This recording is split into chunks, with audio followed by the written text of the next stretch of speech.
मसीह में आप सबको सलाम। खुदावंद आपको और आपके ख़ानदान को बरकत, सेहत और तंदुरुस्ती अता करे। मसीह यीशु नासरी के नाम से आमीन। हमारे लिए आज की तिलावत हिकमत की किताब, उसका 13 बाब, पहली आयत से 9वीं आयत। अगर वो दुनिया की तख्लीक की काबिलियत रखते हैं तो किस तरह उन्होंने उसके मालिक को नहीं पहचाना। खुदा बाप, बेटे और रूह कुद्दस के नाम से आमीन। बेशक सब लोग जिन्होंने खुदा को नहीं पहचाना अपनी सरसनत ही से अहमक हैं। वो नजर आने वाली अच्छी चीज़ों से उसको जो है ना जान सके और ना उन्होंने कारागरों पर गौर करके उनके कारागर को पहचाना, मगर उन्होंने गुमान किया कि आग या दबा या लुत्फ हवा या स्तारगन का दायरा या जो शान पानी या आसमान के नयर महमूद है, जो जहान पर हुक्मरानी करते हैं, अगर वो उन महमूदों पर उनकी खूबसूरती के बायस खुश होकर इत्तेकाद लाए, तो उनको जानना चाहिए कि उनका मालिक उनसे किस कदर ज़्यादा खूबसूरत है, क्योंकि जिसने उनको पैदा किया वो तमाम खूबसूरती का बानी है। और अगर वो उनकी कुव्वत और उनकी तासीर से हैरान हुए तो उनको उनसे समझना चाहिए कि उनका बनाने वाला उनसे कितना ज़्यादा ताकतवर होगा, क्योंकि मखलूक़ात की अज़मत और खूबसूरती से बातरीका क़यास के उसका पैदा करने वाला देखा जा सकता है। फिर भी उनके लिए अर्ज़ की वजह है कि शायद वो ऐसे तलाश में जो खुदा के लिए थी और ऐसी ख्वाहिश में जो उसके पा लेने की थी गुमराह हुए, क्योंकि वो गौर करके मसनूहात में उसकी तलाश करते हैं जो उनकी शक्ल उनको फरीकात करती है, क्योंकि नज़र आने वाली चीज़ें खूबसूरत हैं, बावजूद इसके उनके लिए अर्थ नहीं, क्योंकि अगर वो ऐसे इल्म तक पहुँच गए कि उनको ज़माने की अहलियत जानने की भी ताकत हो गई, तो किस कदर उन्होंने इन चीज़ों के मालिक को पेशतर ही ना पहचाना। पाक कलाम के पढ़े और सुन जाने पर खुदावंद की बरकत हो, खुदावंद का शुक्र हो, आमीन।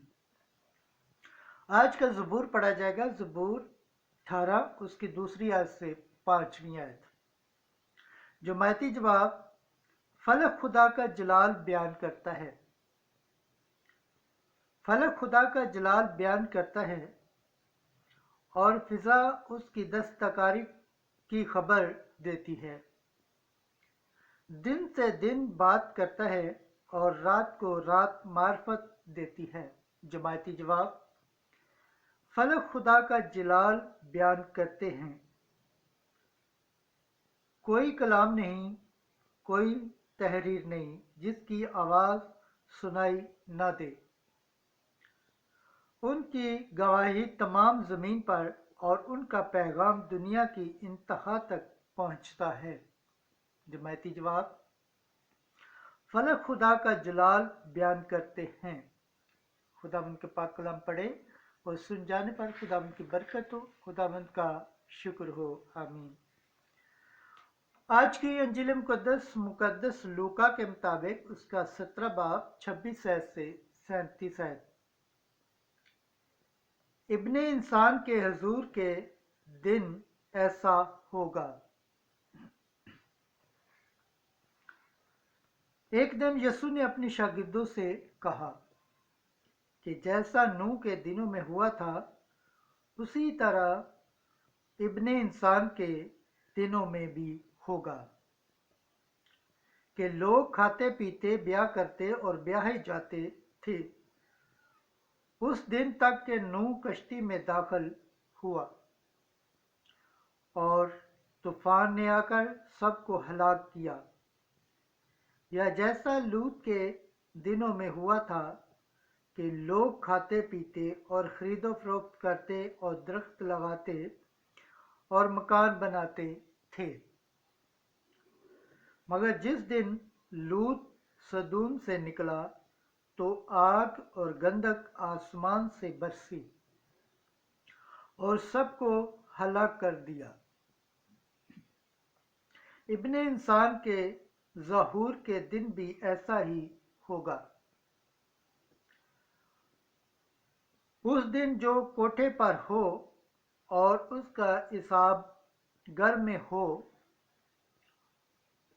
وہ اس کے لینے کے لیے نیچے نہ آئے، اور جو کھیت میں ہو اسی طرح پیچھے نہ لوٹے۔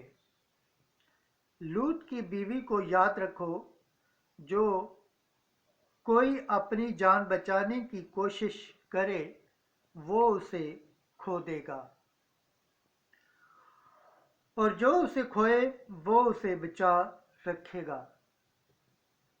میں تم سے کہتا ہوں کہ اس رات دو ایک چارپائی پر پڑے ہوں گے، ایک لے لیا جائے گا اور دوسرا چھوڑ دیا جائے گا، اور دو عورتیں اکٹھی چکی پیستی ہوں گی، ایک لے لی جائے گی دوسری چھوڑ دی جائے گی۔ انہوں نے جواب میں اس سے کہا کہ اے خداوند کہاں؟ اس نے ان سے کہا جہاں کہیں مردار ہوگا وہاں گدھ بھی جمع ہو جائیں گے۔ انجیل مقدس کے وسیلہ سے ہمارے گناہ معاف کیے جائے۔ ایم سی تیری ستائش ہو۔ خداوند کے پاک کلام پڑھے اور سن جانے پر خداوند کی برکت ہو، خداوند کا شکر ہو، آمین۔ خدا باپ، بیٹے اور روح القدس کے نام سے آمین۔